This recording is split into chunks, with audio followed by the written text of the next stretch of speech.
Hello everyone, welcome back to our channel. It has been a while since we recorded anything.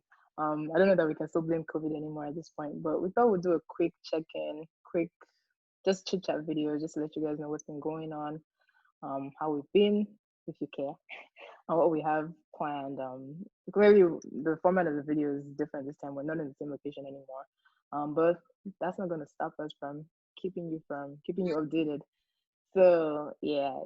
This is really just going to be a quick check-in. It's really a chit-chat video. Nothing too serious. Catch you up on what's been going on, what we have planned, just how we are essentially. All right, so keep watching if you want to know more. But yeah, I'll just start. So Moyo, what's been going on with you? For me this year, it's really just been just trying to take it one day at a time. And there's really been it's been a lot. There's a lot going on in 2020, Right. like Mm-hmm. about this year, starting from when we're talking about World War Three in January, like I that was know. I feel like as when Kobe Bryant died, everything just there was COVID in the world before then, I feel like, but everything since then it's just been back to back to back to back. yeah, a lot has happened this year, and so for Mhm. me, lots of just trying to take everything one day at a time, trying to enjoy, Mhm. Mhm. stay motivated and on top of things. In my day these days is usually just wake up, get on your laptop, do some work, go back to bed. If I'm Mhm. in some time to work out, that happens. It doesn't happen often, but it happens some I days. try. Yeah, better than some, aka myself. For me, this has been lots of just trying to take it one day at a time, trying to, Mhm. stay positive, keep pushing. So, okay, we'll make it, we'll get out of this one too. We'll make it to 2021. I mean, there's definitely been some really, really great moments with friends, Mhm. but yeah, overall, it's been good. It's been a good year. A lot of Mhm. trying to keep pushing. Mhm. Yeah, for me, I'd say it's pretty similar. I mean, since COVID hits, we've all been working from home. I've been working from home since March, and now that I look back, I'm like, I can't believe it's November. I've been working from home since March. I never would have ever conceived of such a reality. But it's funny how we've all just adjusted. But it's been interesting. It's been interesting. That's really all I can say. I've been fine, working. These days, that's all I do. I mean, for me, at the beginning of the year, right before COVID, I moved, so I was just settling down, just trying to navigate my new environment. I never made friends, and then COVID just hit, so I've been indoors a lot. But I'm also being very intentional about trying to get out, especially on the weekends, trying to get out and do stuff and explore and just.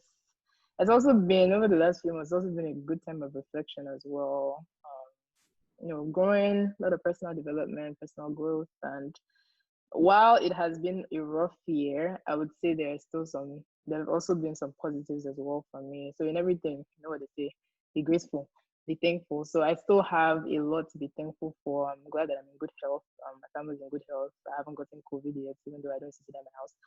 But there's all of that too. So I mean, I'm fine. I'm as good as can be. Work is good. Thankfully, I still have a job. I know that people who lost their jobs, especially at work, so I'm thankful to still have work, to still have a reason to keep going, and definitely also still trying to keep the motivation as well. But it's been good. It's been good. It's been good. It's been good. It's been good. Can't complain to be honest. Yeah. We're doing fine. We're doing fine. We're doing fine. No, we're doing fine. And I feel like also in the last few months, especially like with all that, a lot has actually, when you look back, like every month, there's something that is going on. But in the last few months, I think it was August that, what's going on with my memory? Chadwick Boseman died. And Yeah. then there was something in September. Then October was Nigeria's independence, and then NSAS, and then elections. So it's just like every month something is going on that is rocking the world, rocking our world. Yeah. Started Mm-hmm. we started the month of November with a bang. That elections just everything. Mm-hmm. Well, you one of the people that were not sleeping during election period because I don't understand. Uh, I I mean, I mean, understand the anxiety, but not sleeping though. First couple of nights, like first couple of days after the election, like maybe the November 3rd, 4th, I really Mm. did at work, to be honest. Like even people at work were just like, you know what? I bet we're all just putting in 20% now just to keep like just I'm so we glad don't. everyone is on the same page. And then by the November 6th, I was like, you know what? This results to come out when it to come out. I need to, focus on my life right now because All right. I was following Mm-hmm.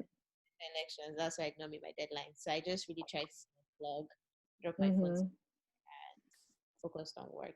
But yeah, the first couple of nights I was really just coding, like So just what's going on?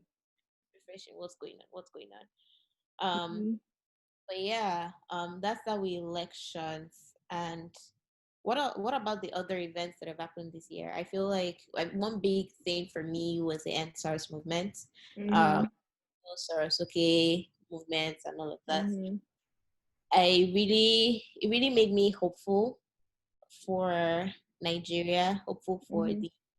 for the last couple of days, weeks. It's just like Nigeria is a mess, man. Like I don't know, Nigeria is. I don't After know. October 20th. Yeah, October 20th, and then the events that happened after that. People trying to. Mm, I'm like, what is this? What is this? so like a dream. Nigeria is. I don't know the actual ghetto at this point because I don't understand what's going To be on. very honest. Things that you hear about. Mm-hmm. I feel like it's not new per se. Like, I mean, a lot of us have heard our parents talk about how better sit down, so better don't do that, blah blah blah. Mm, Now it's like it's real. Like all those things that they talk about how like they can just kill you and somebody will like life will just right.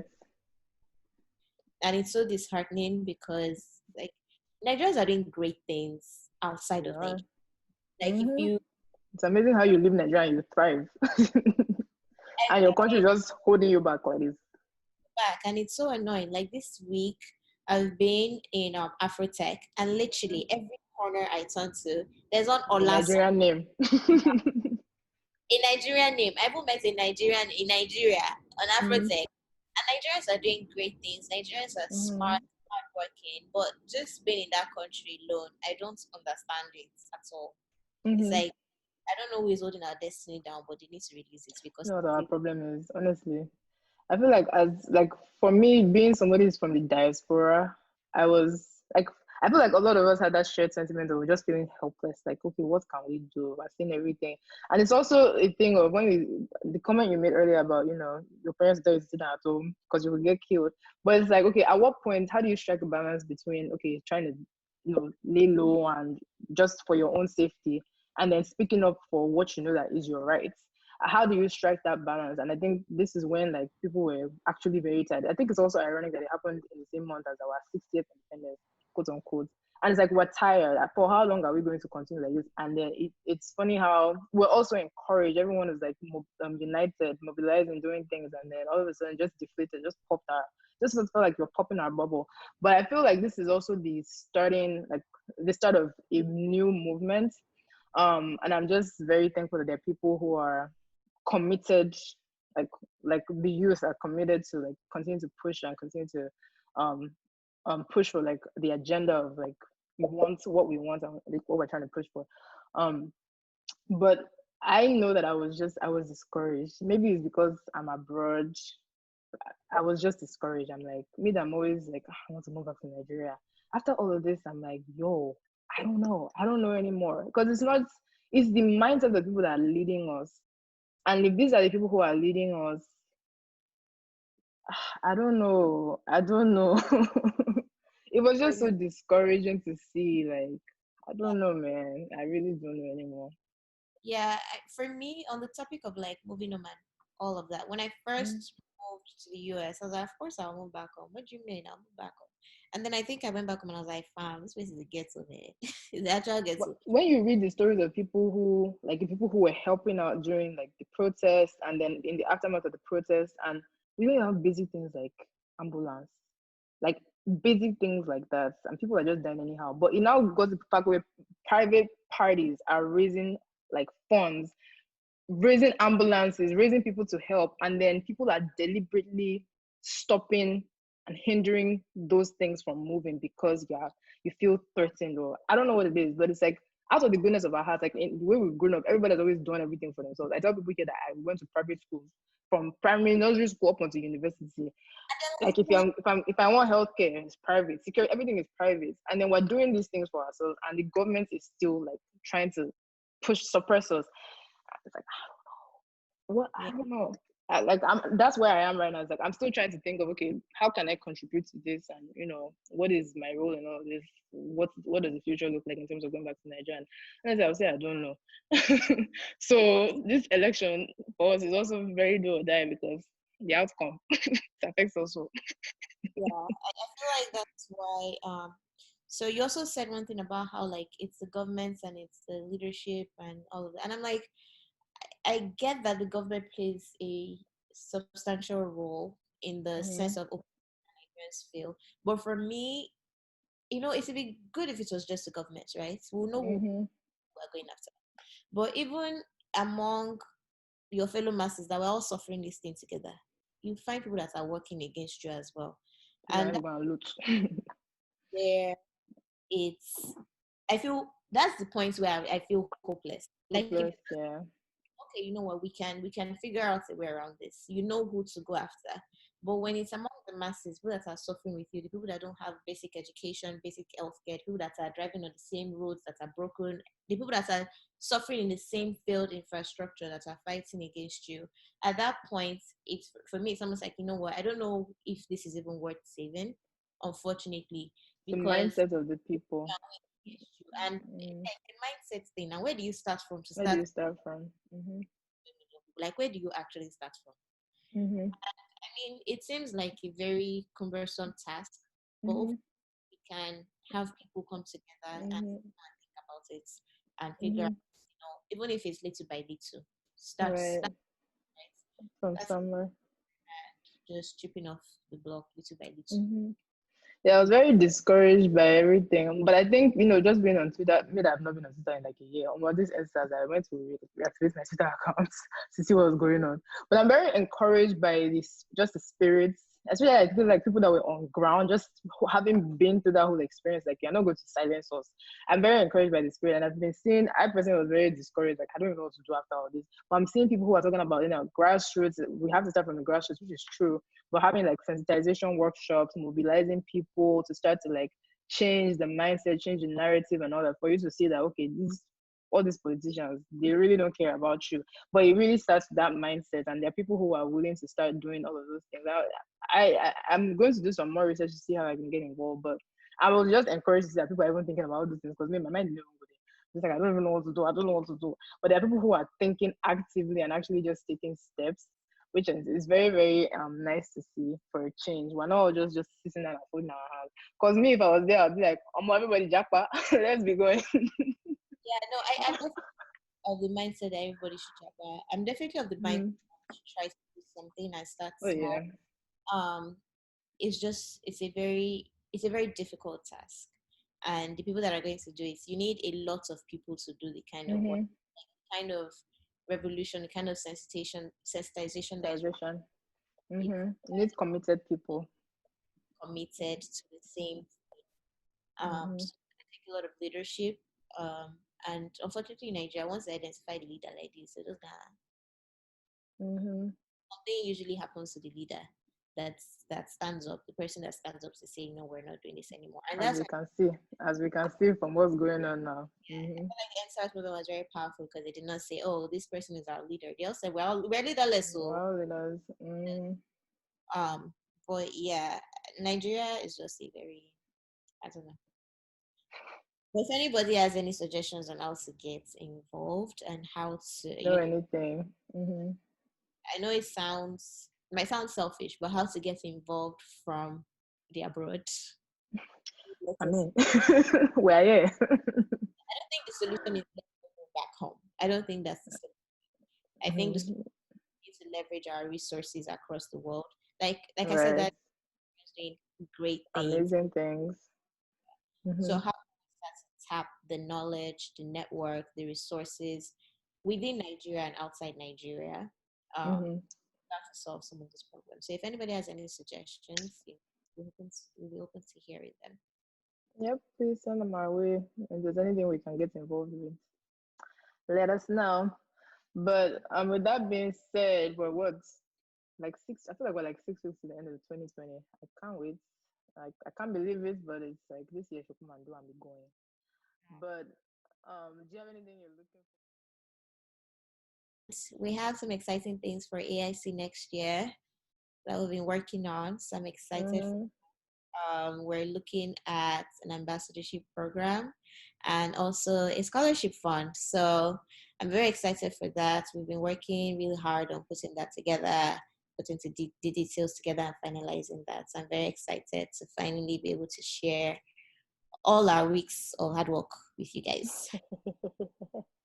Yes, so we've been quiet. I feel like we've been navigating, just dealing with things in our lives, but also means that we've taken a step back. Over the summer, especially during the lockdown, we're doing a lot of those videos. We had some on YouTube. We did a lot on Instagram as well. But since then, we've just been trying to, figure our lives out and figure out our lives with AIC out. But yeah, we've been working hard on those two things. I think those are things that would really launch in 2021. So for the ambassador program, if you're watching this, what it is we want to have the goal, very lofty goal, is to have AIC ambassadors in every, like in at least one school in every state in the US. So we have a few people that have signed up. So right now we're actively recruiting for ambassadors. So if you and the idea is to pair people, not necessarily pair, but we have an ambassador who is in a school starting from the US and Canada, and then you would serve as a point of contact for people who are interested in that school, interested in maybe similar schools in that area, interested in a course in that school, and those would be like new students or transparent students or stuff like that. So they would then reach out to you. You would be an ambassador under AIC. You would have your name and our website and all that, and then you'll be a point of contact for people to reach out to. Um, so it would be nice. Our goal really is to have AIC ambassadors in like different schools across different states, and that we, because we always get people reaching out to us and saying, "Oh, do you know anything about this school? Do you know what schools to apply to?" And it would be really great if we could funnel that to people who would be, sort of like leaders. I think it's also a great way to build that build relationships, build mentoring skills, leadership skills, especially if you're really passionate about helping other internationals or helping people like you who've been through the struggle. So if you're interested, we'll include a link to sign up, and then also tell your friends as well. We'll also be putting up stuff about it on our social media pretty soon. So that's that about that. You Yeah. want to talk about the scholarship fund? Yeah. So for the scholarship fund, I think it's quite self-explanatory, but it's going to be a fund that we all come together as a community and contribute towards, and then would have board members select winners for the scholarships, and that could go towards things like tuition, getting books or other educational materials, and also attending conferences. Because one thing is, in America, it's not only about school. You need to go and network with people as well, and sometimes those Mm-hmm. is they cost a buck. Okay, they're quite expensive. Right. And so helping people to not only do well in school by paying for their tuition or funding their educational materials, but also giving them access to networks and companies and all of that through conferences. So details of that are still being finalized, but we're looking to launch maybe sometime in January. Right now, that's what we're targeting. So get excited for that. If you would like to learn more, or if you're open to, helping us select winners or just contributing in any way, volunteering your time in any way, let us know. Reach out to us. We'll have our email in the description box below. Yep. I'm I very think excited. that's it. I think that's it really. Just like you said, chit chat checking. No serious video this time. Yeah. Before we go though, it's like 2 weeks to Thanksgiving, and we have Mm-hmm. what I'm thankful for. So for me, I am thankful for 2020. It's been a long year, but it's come with a lot of positives and Mm-hmm. also some development and growth as well personally. So I'm thankful for the year as much as, a lot has happened. and we're in very strange times. I'm still very thankful for the year. I'm thankful for my family. I'm thankful for my friends. I'm thankful for my life and work. I have a job. I'm thankful for that. I'm very, very thankful for having a job and a roof over my head. Mm-hmm. Fine. My friends are fine. Nobody has contracted COVID. Actually, that's not true. I know someone that's contracted COVID, but they're alive and And we're they're healed. Mm-hmm. alive and kicking. So I'm very thankful. Mm-hmm. How about you? Yeah, I feel like mine is also very similar. Thankful for everything. I'm not thankful for my job, man. Thank God. I don't know what that happened to me this COVID time. But I'm thankful for work. Funny that that's what I'm starting off with, but I'm just very thankful. Thankful for work, thankful for life, thankful for health. Um, like I said, such I'm always going out and where I live, nobody sits down, nobody sits down in their house. And in all of this, I'm thankful that I haven't gotten COVID. And I know people who have gotten COVID, but thankfully they've all recovered. I'm thankful for my family that in everything that's happened. My parents also don't stay in their house. And everything that happened in Nigeria, like they were safe. And I'm thankful for the year as well. This year has also brought me most unexpected news. But I'm thankful that in all of that I'm still like I've recovered. I'm happy. I'm standing. I'm fine. And through all of that, there's something good out of that. Is brought about a lot of personal professional development. And Let us know your thoughts on, if you're Nigerian, what's going on in Nigeria or Africa as a whole, because other African countries had a lot of, there are a lot of things going on. Namibia, Cameroon, Congo. So let us know your thoughts around, how can we start to fix some of these issues. Let us know your thoughts on, what are you thankful for this year. Hopefully there's a lot to be thankful for. And also, if you're interested in being one of our ambassadors, or you're interested in volunteering for the scholarship program in any way, let us know. And I guess with that, we will talk to you the next season. As always, my name is Moyo, and the is right then. Thanks, guys. Thanks for watching. Thank you all. Bye.